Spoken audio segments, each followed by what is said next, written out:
Shalom, selamat pagi Bapak Ibu. Mari kita berdoa bersama-sama sebelum kita merenungkan firman Tuhan.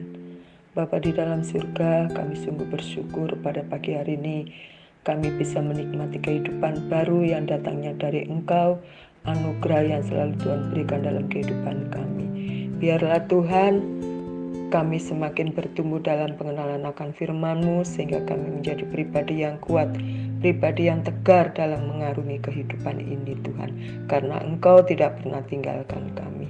Terima kasih Tuhan Yesus. Di dalam nama Tuhan Yesus, haleluya, amin. Puji Tuhan Bapak Ibu yang dikasihi oleh Tuhan. Bacaan kita pada pagi hari ini tetap terambil di dalam kitab Habakuk. Kitab Habakuk pasal yang pertama ayat 13-17. Karena kemarin baru ayat 12 dengan tema yang masih tetap, meski gentar tapi tetap tegar bagian ketiga. Kata orang Jawa, wedi-wedi wani gitu ya. Takutnya bukan karena takut, tetapi takutnya masih punya nyali untuk bisa berdiri tegak atau menjadi pribadi yang tegar. Puji Tuhan, saya akan membaca di dalam ayat 13 demikian firman Tuhan.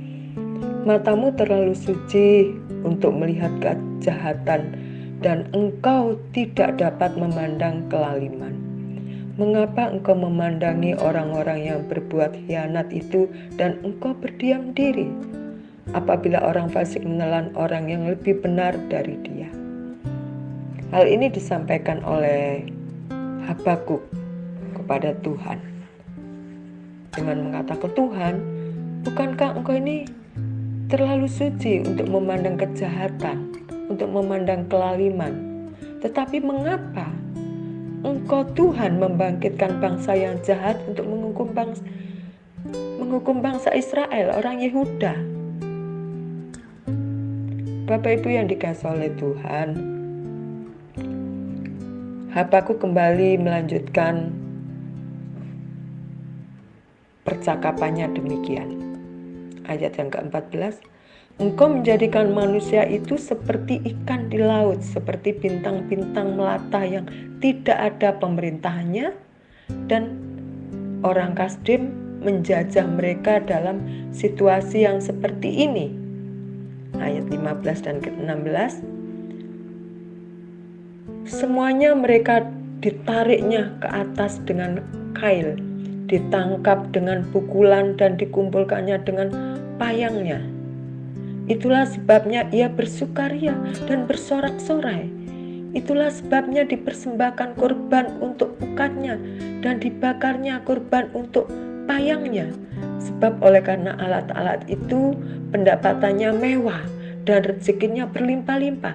Sebab itukah ia selalu menghunus pedangnya dan membunuh bangsa-bangsa dengan tidak kenal belas kasihan? Puji Tuhan. Selain menganiaya, bangsa Kasdim juga memeras orang Yehuda dan mengambil harta mereka, memporak-poranda kehidupan mereka. Inilah yang digambarkan oleh Habakuk, Bapak Ibu. Waktu orang Yehuda tidak memiliki apa-apa, rajanya dicopot dan dipermalukan, bangsanya diobrak-abrik, dan akhirnya tidak ada pemerintahan. Mereka ditindas, diperas, dan dianiaya. Tentu saja Habakuk protes kepada Tuhan karena telah terjadi penindasan dan keadilan sosial.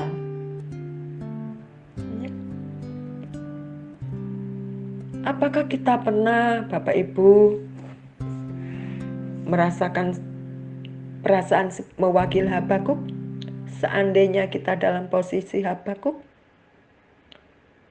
tentu kita kemungkinan akan bersikap seperti Habakuk, mempertanyakan ini semua kepada Tuhan. Kenapa Tuhan ini terjadi? Kenapa ini menimpa aku? Tuhan seolah-olah tidak mendengar seruan kita dan akhirnya kita berbantah dengan Tuhan. Sampai mempertanyakan Tuhan, dan akhirnya Tuhan menjawab, adakah keluhan dan jeritan kita kepada Tuhan dan merasakan Allah memalingkan wajahnya dari kita? Bapak Ibu yang dikasihi oleh Tuhan, tidak ada doa yang tidak didengar oleh Tuhan. Tidak ada doa yang sia-sia yang kita naikkan kepada Tuhan. Mungkin sementara orang berkata, percuma berdoa. Toh kenyataannya begini. Kamu terus berteriak kepada Tuhan, kamu terus berdoa kepada Tuhan, mana jawaban itu? Ya, tetapi biarlah kita percaya dan tetap teguh untuk mempercayai kebenaran firman Tuhan, bahwa Tuhan Yesus tidak pernah sekali lalai dengan apa yang Ia janjikan kepada kita. Kita mau lihat di dalam Mazmur 27 ayat yang ke-7 dan ke-9. Dikatakan demikian, ayat yang ke-7. Dengarlah Tuhan seruan yang kusampaikan, kasihanilah aku dan jawablah aku. Sekali lagi, dengarkanlah Tuhan seruan yang kusampaikan, kasihanilah aku dan jawablah aku. Begitu pemazmur banyak sekali pergumulan dan tekanan sehingga ia mengatakan sedemikian. Seakan-akan seruannya, seakan-akan doanya tidak dia dengar, dengan mengatakan seruan yang kusampaikan. Bapak Ibu yang dikasihi oleh Tuhan, pemazmur di tengah-tengah pergumulannya tetap berseru kepada Allah. Meskipun banyak pergumulan, tekanan, ini mencerminkan sikap iman percaya Daud yang begitu teguh kepada Tuhan. Dia yakin bahwa hanya Tuhan yang sanggup untuk meluputkannya dari segala persoalan yang mendera hidupnya. Daud tidaklah mengandalkan diri dan kekuatannya. Dia juga tidak mencari tempat untuk meminta pertolongan yang lain, karena dia sangat tahu bahwa hanya Allah lah tempat perlindungannya. Gunung batu di dalam Habakuk yang sesi yang kedua. Gunung batu perlindungannya. Dia begitu tahu, Raja Daud begitu tahu akan kemampuan dirinya yang sungguh sangat terbatas. Dan dia juga begitu tahu dan mengenal Allah, Tuhannya memiliki kuasa melebihi segala apa yang ada di muka bumi ini. Si Tuhan, Allah lah tempat perlindungan Daud, begitu juga Tuhanlah tempat perlindungan kita, Bapak, Ibu, dan saya. Ayat yang ke-8 bunyinya begini, Bapak. Hatiku mengikuti firman-Mu. Carilah wajahku, maka wajah-Mu ku cari, ya Tuhan. Ternyata Daud bukan hanya berseru saja kepada Allah dan berkata-kata, tetapi Daud lebih dalam menyatakan imannya, bahwa hatinya mengikuti firman-Nya, mengikuti perintahnya. Daud sungguh menyerahkan kehidupannya hanya kepada Tuhan. Rencananya, dia serahkan itu kepada Tuhan.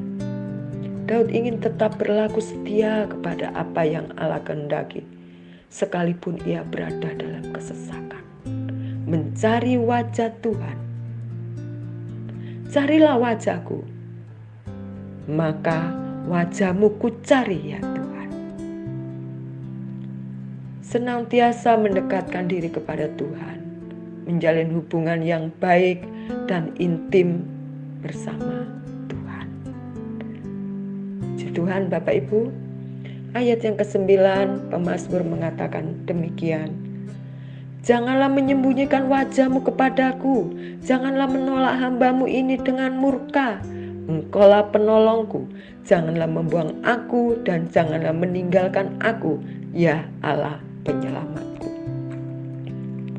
Bapak Ibu, Daud menyadari bahwa ia adalah manusia yang tertindas, yang terkadang tidak bisa luput dari kesalahan dan pelanggaran. Kesalahan dan pelanggaran yang dia perbuat bisa saja membuat Allah memalingkan wajahnya daripadanya.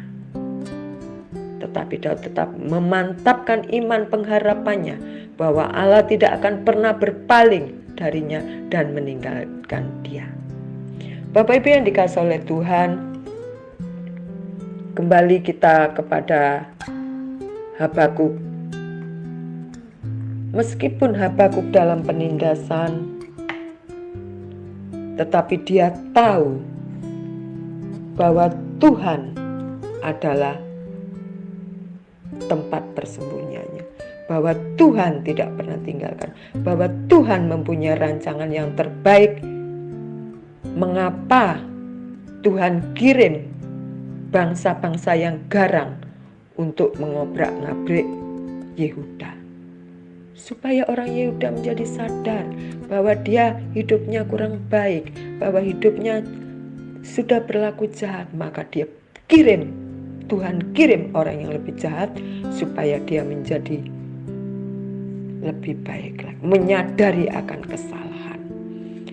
Dari hal ini Bapak Ibu yang dikasihi oleh Tuhan, kita melihat tidak ada satupun manusia di dunia ini yang hidup tanpa beban dan pergumulan. Segala pergumulan dan tantangan hidup tujuannya adalah untuk membuktikan kemurnian iman kita sebagai orang percaya kepada Tuhan. Oleh karena itu, janganlah kita pernah lari dari yang namanya pergumulan dan tantangan hidup. Mari kita hadapi, mari kita tegar bersama-sama dengan Tuhan Yesus adalah Allah yang berdaulat atas kehidupan ini. Tuhan adalah tempat pertolongan, kita cari wajahnya, kita mantapkan iman kita untuk tetap setia mengiring Tuhan. Puji Tuhan, mari kita berdoa bersama-sama. Tuhan Yesus, kami tahu Engkau Allah Maha Suci, Engkau Maha Kudus. Kami tahu itu Bapa. Mungkin kami ada banyak kesalahan, dosa pikiran dan hati kami. Dan Kau izinkan segala sesuatu terjadi untuk memurnikan iman kami Tuhan. Untuk membuat kami semakin indah di hadapan Tuhan. Oleh karena itu Tuhan, berikan kami kekuatan, berikan kami ketabahan untuk menghadapi tantangan hidup ini bersama-sama dengan Engkau. Allah yang berdaulat, Allah yang maha tinggi, Allah yang menguasai seisi alam ini. Kami akan tetap tegar Tuhan, meskipun kami gentar, karena kami berdiri bersama-sama dengan Engkau Tuhan. Terima kasih Bapa, di dalam nama Tuhan Yesus kami sudah berdoa dan mengucap syukur. Haleluya, amin. Selamat pagi, Tuhan Yesus memberkati.